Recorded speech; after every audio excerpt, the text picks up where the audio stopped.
ይሄንን ነገር በዚህ ዘመን እኔ ለመናገር በመብቃቴ በነገራችን ላይ እግዚአብሔርን እጅግ አድርጌ አመሰግነዋለሁ። እንዳልኳችሁ ታሪካዊ ቪዲዮ ነው። ምን ያህል እንደምታስተውሉት አላቅም። ቅርብ ጊዜ አንድ የውጭ ዜጋ ምን አለ? ኢትዮጵያ ትፈርሳለች ትላላችሁ፣ ትፈራላችሁ፣ እንደዛ ስትባባሉ ሰማለሁ፣ ወይንም እንደዛ እንደሚባል አውቃለሁ። ግን አትፈርስም ወይንም ኢትዮጵያን ላፍርስ እንኳን ቢባል ቀላል አይደለም፣ ምክንያቱም መንፈሳዊ ጉልበቷ ከባድ ነው የሚል ንግግር ተናግሮ ነበር። አሁን በቅርብ ጊዜ ነው የምላችሁ፣ በሳምንታት ልዩነት ከሳምንታት በፊት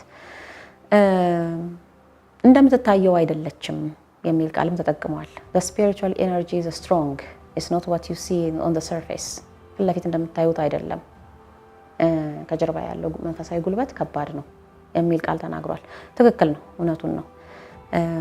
የፊት ለፊቱ ለምን አላማረም ታዲያ የሚለው በከፊል የሌሎች ጫና ነው፣ በከፊል የኛ ድክመት ነው። የቀረበልን ምግብ የቀረበለትን ምግብ የማይበላ ሰው እንደዛ አይነት ድክመትን በራሳችን ጊዜ ስላሳየን ነው። ከአዳም 5500 ዘመን ሱባኤ ከተነገረበት ጊዜ ጀምሮ ሲቆጠር ኢትዮጵያ 7515 ዓመት እድሜ ያላት አዳም ወደዚህ ምድር ከመጣበት እና ሱባኤውን መቁጠር ከጀመረበት ጊዜ ጀምሮ ማለት ነውና 7515 ዓመት እጅግ በጣም ረጅም ጊዜ ነው። የረጅም ዘመን ታሪክ ነው። ይሄንን ታሪክ ግን የምንረዳበት ገመድ ይሄ ኮንቲኒቲውን ይዞ የመጣውን ገመድ የመረዳት ኃላፊነት አለብን፣ ግድ ይለናል። አለዚያ በጣም ብዙ ነገሮች ስለተካሄዱ በጣም ብዙ አይነት ዘመኖች ስለተፈራረቁ አስተሳስሯቸው የቀጠለውን ነገር ለመረዳት ትንሽ ይከብደናል። በእርግጥ ሃይማኖት ትልቁን ሚና ይጫወታል። የምንነጋገረውም ከሃይማኖት ጋር የተያያዘ ነገር ነው። ግን ግልጽ አድርገን 1 2 3 ብለን ስናስቀምጣቸው የበለጠ ክላሪቲ ይመጣል፣ ግልጽነቱ ይመጣል። ቬግሊ እናቃቸዋለን፣ በድንግዝግዝ ውስጣችን አሉ። ወጥተው በደንብ ስናያቸውና ስናስተውላቸው ግን ብዙ ነገሮችን እየመነዘርን ለመረዳት የኢትዮጵያን ታሪክ ሳይቀር ለመረዳት እድሉ እናገኛለን። ካላወቅናቸው ደግሞ እየተሸራረፉ ሲመጡ ስለማይታወቀን እድገት ይሁን ወይም ደግሞ ውድቀት ይሁን ስለማንለየው ቀስ በቀስ ሲሸራረፉ ማለት ነው ስለማንለየው ግራ እንጋባለን። ወደ ፕሪንሲፕሎቹ ልምጣ። ከጥንት ጀምሮ የኢትዮጵያ ነገስታት ከእግዚአብሔር አግኝተው ለህዝቡ ያወጇቸው መርሆች ምንድናቸው? አንደኛ እግዚአብሔርን እያመለኩና እያገለገሉ እንዲኖሩ። ሁለተኛ ጥበብን እያጠኑ እንዲኖሩ። ሶስተኛ ታሪካቸውን እየመዘገቡ መኖር ችላ እንዳይሉ። እነዚህ ናቸው ሶስቱ የኢትዮጵያ መሰረታዊ ተልእኮዎች በዚህ ምድር ላይ እስካለን ድረስ እንድንከተላቸው በየዘመናቱ። የሚገርመው ነገር በህገ ወንጌልም በህገ ኦሪትም በህገ ልቦናም በሶስቱም ጊዜ የታወጁ መርሆች እና ተልእኮዎች ናቸው ለኢትዮጵያውያን የተሰጡ። በህገ ልቦና ጊዜ ታውጀዋል ስላችሁ እንግዲህ ያኔ ኩሽ በምንባልበት ጊዜ ማለት ነው። በህገ ኦሪት ታውጀዋል ሲባል ደግሞ ሴሜቲኮቹ መጡ፣ አጋዚያኖች ገቡ፣ ነገደ ዮቅጣኖች በዚህ ጊዜ መጡ፣ ነገደ ይሄ ነገደ ያ እያልን የምናወራቸው ነገሮች በተከሰቱባቸው ጊዜዎችም ውስጥ እነኚህ 3 መርሆች ነበሩ በትውልዱ ዘንድ ተቀባይነት ኖሯቸው እንደገና ውድቀት ያኔም ነበረ። ከውድቀት እንደገና ከፍ አድርገው ደግሞ ወደ ቦታቸው የመለሷቸው እነኚህ 3 መርሆች ነበሩ። ከዛ ደግሞ በሐዲስ ኪዳን ጊዜም ያፌታውያን ከመጡም በኋላ ኩሽ እንባል የነበረበትም ጊዜ እነኚህ 3ቱ ናቸው ነገሮችን ያስተካከሉልን። የሴሜቲኮች ኢሚግሬሽንን በነበረበት ጊዜ እነኚህ 3ቱ ናቸው። የያፌታውያን ደግሞ የሮም ቅዱሳን በመጡበት ጊዜ ወይም ደግሞ አረቦችም እንበል ወይም ደግሞ ሌሎች ሴሜቲኮች ግብጾችም እንበል አርመኖችም እንበል በመጡበትም ጊዜ እነኚህ 3ቱ ፕሪንሲፕሎች ናቸው እንደገና መልሰው የጸኑት። መጀመሪያ የታወጁት በጊዮን ወንዝ አጠገብ ይነግሱ በነበሩት ነገስታት፣ በመልከ ጼዴቅ ስርዓት ይነግሱ በነበሩት ነገስታት። በሁለተኛ ጊዜ ደግሞ የታወጁት በንግስተ ሳባ አማካኝነት። እነኚህ 3ቱን መርሆች ቅዱስ ዳዊት ለእስራኤል ህዝብ ነገረ። ንግስተ ሳባ ለኢትዮጵያ ህዝብ አመጣች። ከማን ተቀብላ? ከንጉስ ሰለሞን፣ ከቅዱስ ዳዊት ልጅ ከንጉስ ሰለሞን። ስለዚህ ንጉስ ሰለሞን ለእስራኤላውያን፣ ንግስተ ሳባ ለኢትዮጵያውያን እነኚህን 3 መርሆች ነገረች። በሐዲስ ኪዳን ደግሞ ይሄን የተናገረው አፄ ካሌብ ነበር። የሀገሪቱ በጎ የሆኑት ነገሮች በሙሉ በጎ ተግባሮች አወቃቀሯ ጠቅላላ ከነገስታት ንግስና ጀምሮ እስከሚሰጣቸው ህዝቡ እስከሚጥልባቸው ቤተክርስቲያንም እስከምትጥልባቸው አደራ ጀምሮ እስከ ህዝቡ አኗኗር ድረስ ሁሉም ነገር በዚህ ቅርጽ ወይንም በዚህ ፖስቸር ለዚህ ዓላማ የተቀናበረ ነው። በተቃራኒው ደግሞ አገሪቱን ማፍረስ የፈለገ ሰው ህዝቡን፣ ነገስታቱን፣ ካህናቱን ማንኛውንም አገሪቱ ውስጥ የሚኖርን ሰው በእነዚህ በሶስቱ መርሆች ላይ በተቃራኒ አቅጣጫ እንዲሄድ ነው የሚያደርገው። ወይንም እነኚህን ሶስት መርሆች ለማስረሳት፣ ለማፍረስ፣ ለማደናገር ነው የሚሞከረው። ያ ማለት ምን ማለት ነው? በመጀመሪያው መርህ ፈንታ ማለትም እግዚአብሔርን እያመለኩና እያገለገሉ እንዲኖሩ በሚለው ፈንታ የሃይማኖት ክርክርና ክፍፍል እንዲፈጠር ማድረግ፣ ከዛ በኋላ እግዚአብሔር የለም እንዲሉ ማድረግ። በነገራችን ላይ የሃይማኖት ልዩነቶች ዓላማቸው እግዚአብሔር የለምን ማምጣት ነው። ሌላ ምንም ዓላማ የላቸው። በሁለተኛው መርህ ፈንታ ማለትም ጥበብን እያጠኑ እንዲኖሩ በሚለው ፈንታ ምንም ነገር ጥበብ እንዳይሸት ማድረግ፣ ኦርደር፣ ቢዩቲ የምንላቸው ነገሮች፣ ይሄ ኤክሰለንስ፣ ኳሊቲ የምንላቸው ነገሮች ከሁሉም ነገሮች ውስጥ ተመንጥቀው እንዲወጡና በዛ ፋንታ የግብር ይውጣ ነገር፣ የብላኔ ነገር፣ ላዩን የተዝረከረከ ነገር፣ ተጀምሮ የማያልቅ ነገር፣ መነሻና መድረሻ የሌለው፣ ስርዓት የሌለው፣ ክብር የሌለው ነገርን ማብዛት። በሶስተኛው ደግሞ ታሪክን እየመዘገቡ መሄድ በሚለው ፈንታ ታሪክን ማጥፋት፣ ታሪክን ማዛባት፣ ታሪክን ማቃወስ፣ የውሸት ትርክቶችን መፍጠር፣ ማጨቃጨቅ፣ ታሪክን ማቋረጥ። ከተቋረጠ በኋላ የሚገርማችሁ ነገር ሌላ ለመገንባት የሚፈለግ ነገር የለም። የሚፈለገው ማጥፋት ነው፣ ማቋረጥ፣ አለቀ። መግደል፣ አገሪቱን መግደል ነው እንጂ በዚህ ፋንታ የተሻለ ሌላ ነገር የሚባል ነገር የለም። ያ የሚመስላቸው አካላትም ይሄን አጥፉና የራሳችሁን እንደዚህ ያስገቡበት ተብለው በተለያየ መንገድ የሚገዙ አካላትም መጠቀሚያ ናቸው እንጂ በኋላ እነሱም ጭምር እንዲጠፉ ነው የሚፈለገው። የፀሐይ ከተማ መጽሐፌን አንብባችሁት ከሆነ እዛ ላይ አንድ አገላለጽ የተጠቀምኩት አለ። እውነት ነው፣ እኔ የራሴ ሀሳብ ብቻ አይደለም። ብዙ ነገሮችን ካየው በኋላ በቀላል አገላለጽ ያስቀመጥኩት ነው። ምንድነው? ለምሳሌ መሪዎች ወይንም ፓርቲዎች ወይንም የፖለቲካ ቡድኖች ወደ ስልጣን ከመጡ በኋላ መሰረታዊውን የኢትዮጵያን አቋም እንዲያፈራርሱ የሚገፋፋ ነገር በዚህ በኩል የሚገነቡ ይመስላል፣ በዚህ በኩል ደግሞ እንዲያፈራርሱ ግራ የተጋባ ነገር፣ ምንታዊነት ያለው ነገር ካስጨበጧቸው በኋላ ግን መጨረሻ ላይ እናመሰግናለን አይደለም የሚሏቸው። ይሄን ስለሰራችሁልን እናመሰግናለን፣ ኢትዮጵያ እንደዚህ ስላደረጋችሁልን እናመሰግናለን አይደለም የሚሏቸው። ስለተላላካችሁን እናመሰግናለን፣ የለም እንደዛ የሚባል ነገር። ምክንያቱም ራሳቸው ኢትዮጵያውያን እስከሆኑ ድረስ ይሄንን ጥፋት ያጠፉት እንደ ኢትዮጵያዊ ነው የሚታዩት። ያ ማለት ምንድነው? እነዚህ ሰዎች የፕሬስተር ጃን የልጅ ልጅ ናቸው፣ ሌላ ማንም አይደሉም። ወይም ደግሞ የቀደሙት ነገስታት የቀደሙት ቅዱሳን ዘር ናቸው። ሊወዷቸው አይችሉም የጥፋት ኃይሎች ምንም የነሱን ስራ ቢፈጽሙላቸው ማለት ነው። ስለዚህ እነኚህ ሶስት መርሆችን በመገለባበጥ ነው ማለት ነው ሀገሪቱን ማገለባበጥ የሚቻለው። እነኚህ ሶስቱ የታወጁባቸው ኮንቴክስት ወይንም ሁኔታዎች ምን አይነት ነበሩ ስንል ብዙ ጊዜ ሰው የረሳውን ነገር የሆነ ቀውስ ውስጥ ሲገባ አንድ ሰው በግል ህይወቱ ሊሆን ይችላል። እንዴ ምን ነካ አንተ እኮ ይሄ እኮ ነገር አይመጥንህም፣ ደረጃህ አይደለም፣ እንደዚህ እኮ አይደለም ተብሎ ይነገረዋል። አንተ ማለት እንዲህ አይደለህ እንዴ እስቲ አነሳስህን አስበው ይባላል አይደል? እስቲ መጀመሪያ የለፋችሁለትን እናትህ እንዴት መስዋዕትነት እንደከፈለች፣ አባትህ እንዴት እንዲህ እንዳደረገ፣ እስቲ ምን ተብሎ ይጠበቅብህ እንደነበር፣ ምን ይባል እንደነበር ድሮ እስቲ አስታውስ። ምን ያህል ነበረ ሰው የሚወድ፣ ምን ያህል ነበረ የምትከበረው እየተባለ ያ ሰው ወደዛ ወደ በጎው ነገር እንዲመለስ ይደረጋል።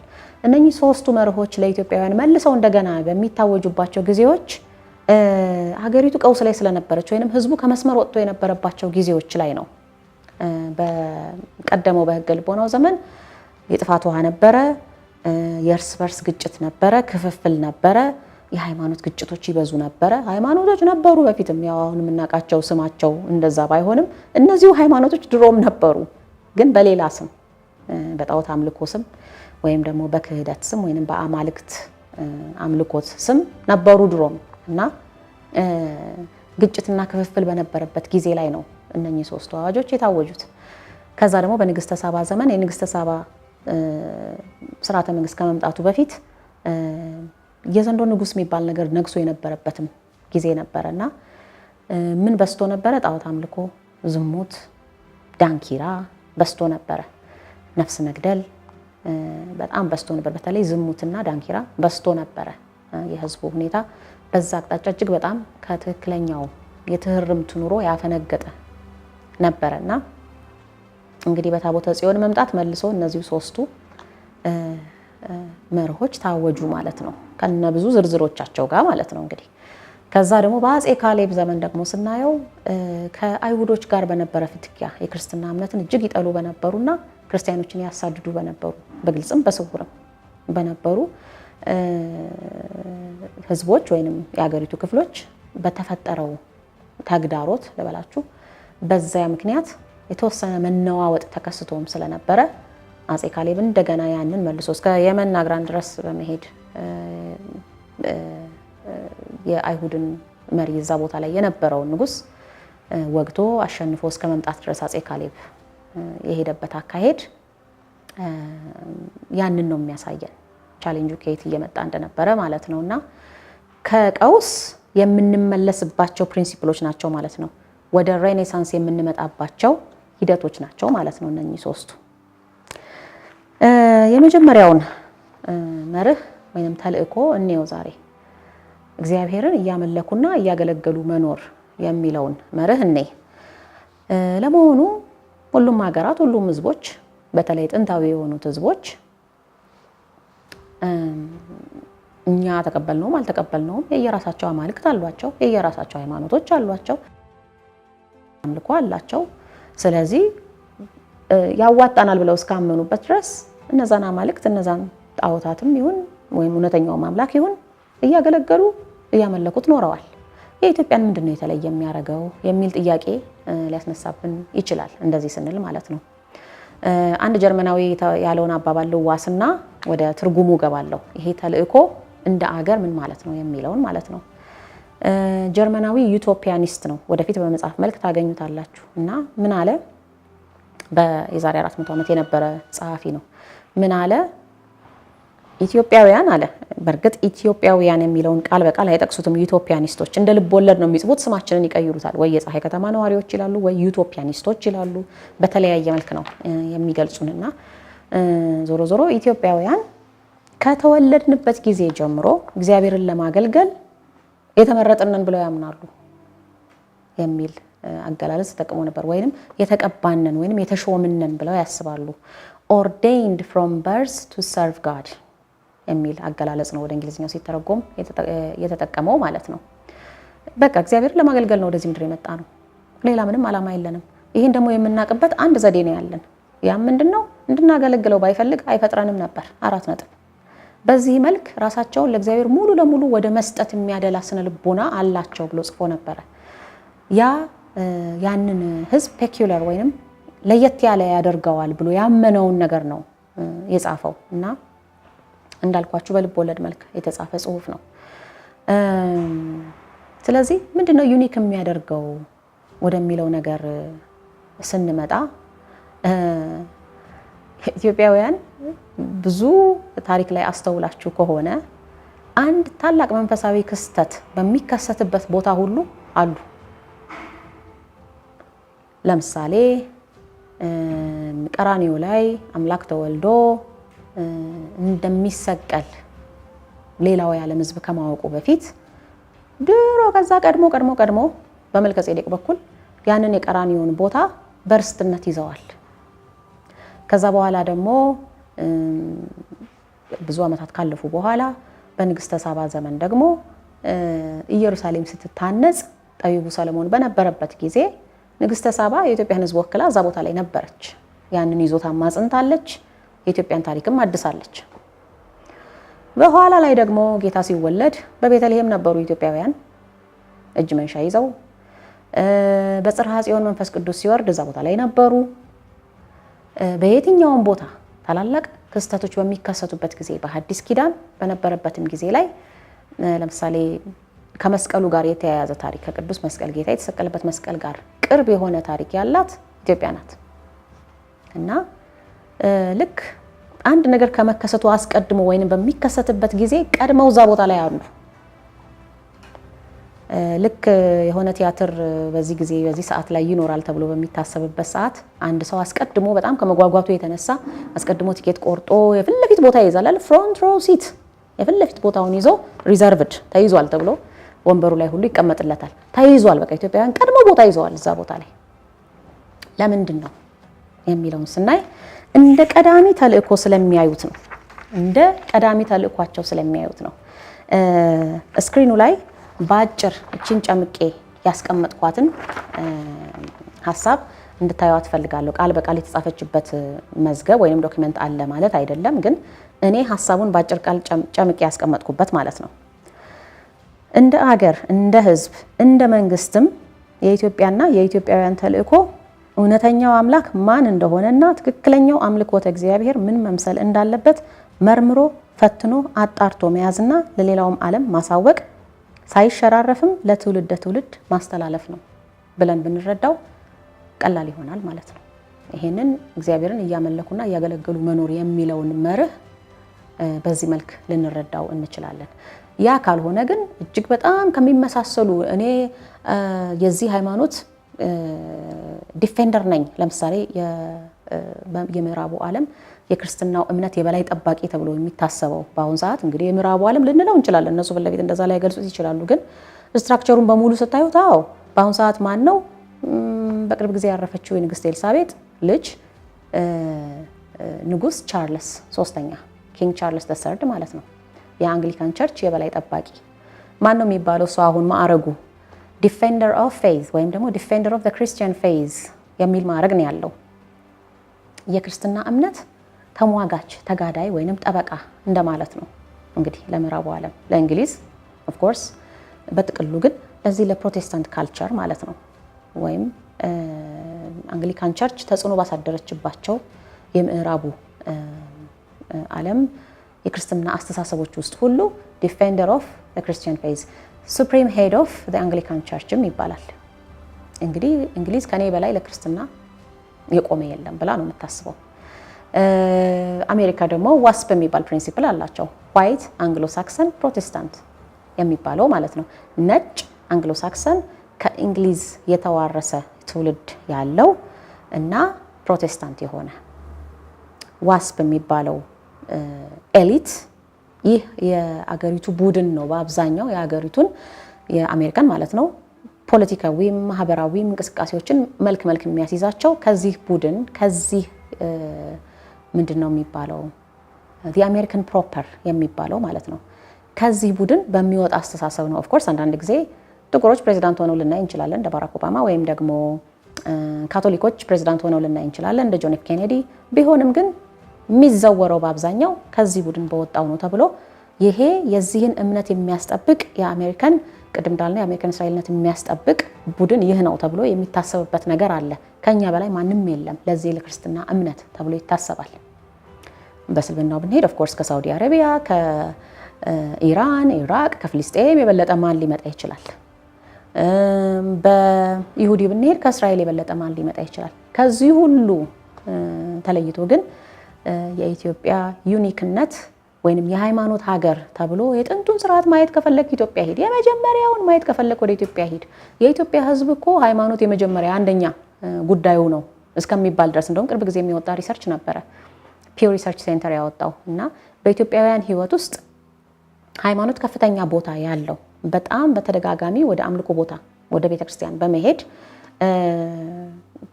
ትልቁን ድርሻ ይዘው የሚገኙት በተደጋጋሚ ከሌላው ሀገራት ጋር ሲነጻጸር ኢትዮጵያውያን ናቸው የሚል ዘገባ ሞቶ ነበርና ይህ ሁሉ የሆነበት ምክንያት ኢትዮጵያውያን ስራችን ነው ብለው ስለሚያስቡ ነው። ትክክለኛውን አምልኮት እግዚአብሔር አንጥሮ የማወቅ የመለየት ያንን የመያዝ ለትውልድ የማስተላለፍ ለሌላውም ዓለም የመመስከር ኃላፊነት የኛ ነው፣ የተሰጠን ስራ ነው፣ ተልእኳችን ነው ብለው ስለሚያምኑ ነው። ብዙ ህዝቦች የሚሄዱበት አካሄድ ያን አይመስልም። ምንድነው የሚመስለው? ይሄኛው አምላክ የተሻለ ሀብታም ያደርገኛል፣ ይሄኛው አምላክ የተሻለ ጀግና ያደርገኛል፣ ተዋጊ ያደርገኛል፣ ኃይል ይሰጠኛል፣ ወይም ደግሞ ይሄኛው የምፈልገውን ነገር ያሟላልኛል፣ ይሄኛው እንደዛ ብለው በሚያስቡት ካልሆነ ይቀይሩታል። ይሄኛው ጋድ ካልተመቻቸው ወደዚህኛው ጋድ ይመጣሉ፣ ይሄኛው ጋድ ካልተመቻቸው ወደዛችኛዋ ጋድ ይመጣሉ፣ ወንዱ ካልተመቻቸው ወደ ሴቷ ጋድ ይመጣሉ። እንደዛ እያሉ ነው የኖሩት። ኢትዮጵያውያን ግን እሱ ምንድነው የሚፈልገው? ዓለምን የፈጠረው አምላክ ዩኒቨርስን የፈጠረው አምላክ ምንድነው የሚፈልገው የሚለውን ጥያቄ ነው የሚያስቀድሙት።